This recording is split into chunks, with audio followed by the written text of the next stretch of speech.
Buenos dias. Chombriotso. Assalamu alaikum. When we last left our story, Nur-ed-Din and Enis-el-Jelis had flee Basra, where Nur-ed-Din had spent all of his father's money, his inheritance, wasted it on his friends. His friends didn't back him up. And so they eventually had to flee complete poverty to Baghdad, where they found this beautiful garden. So we begin the story of Nur-ed-Din and Enis-el-Jelis from the 1001 Nights.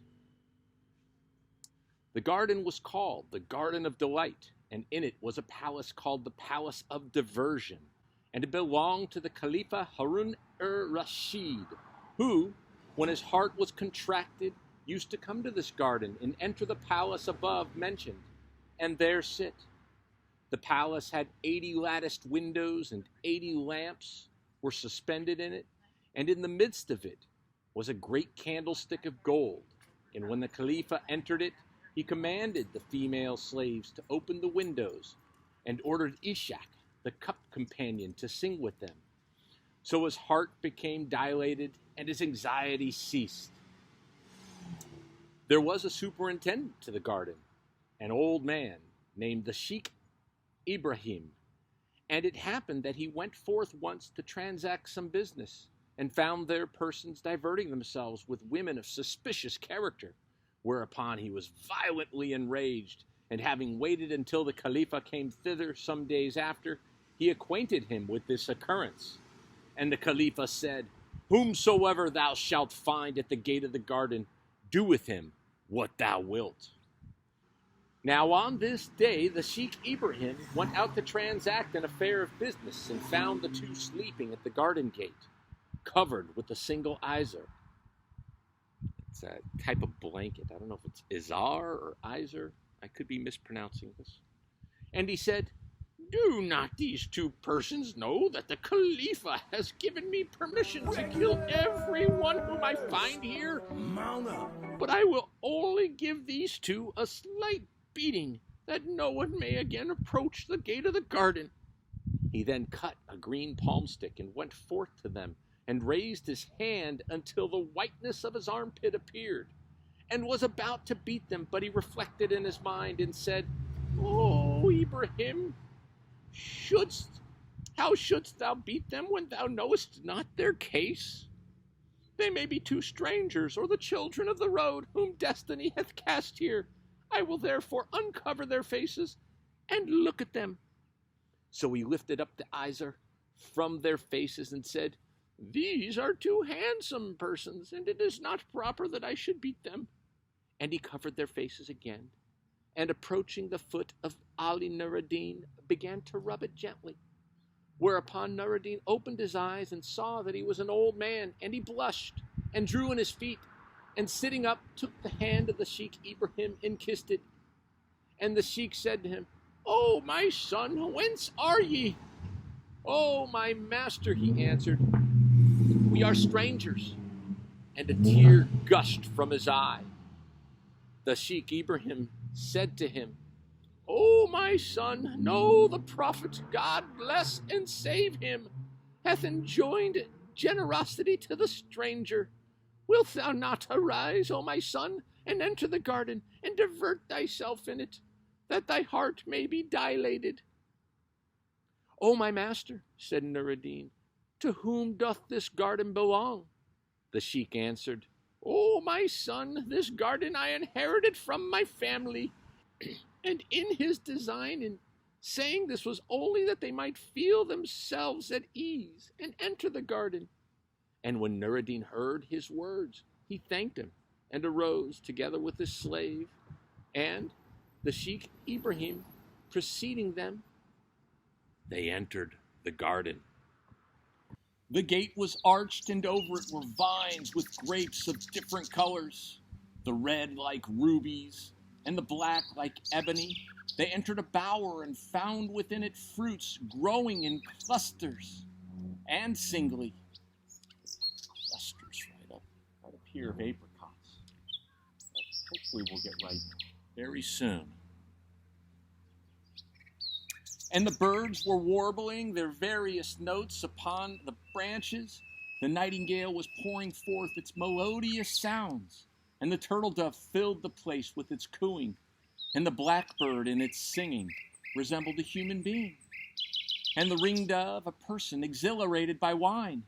The fruits upon the trees, comprising every description that was good to eat, had ripened, and there were 2 of each kind. There were the camphor apricot, and the almond apricot, and the apricot of Khorasan. These really are apricots, but I don't know if it's these kinds of apricots.